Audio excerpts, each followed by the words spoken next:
লাউ শাক রান্না করছি। দেখো দেখো সবজিগুলো একটু ভাজা ভাজা করে নিয়েছি। এবার দিয়ে দেবো শাকগুলো।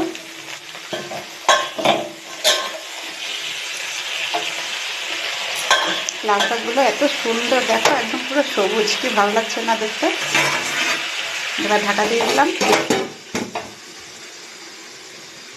তো বন্ধুরা, তোমাদের একটা কথা বলি, লাউ শাক তো তোমরা অনেকেই অনেক রকমভাবে খেয়েছো। একবার আমার স্টাইলে রান্না করে খেয়ে দেখো। আমার স্টাইলটা তাহলে একবার দেখে নাও। এই দেখো, দুধ দিয়ে দিলাম একটু শাকের মধ্যে।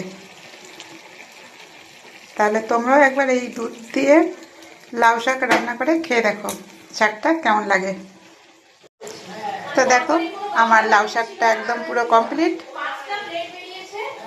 এবার তোমরা বলো আমার শাকটা কেমন হয়েছে, অবশ্যই কমেন্টে জানিও। আর ভিডিওটা ভালো লাগলে একটা লাইক, একটা কমেন্ট, একটা শেয়ার করতে ভুলো না। আজ তাহলে আসি, টাটা।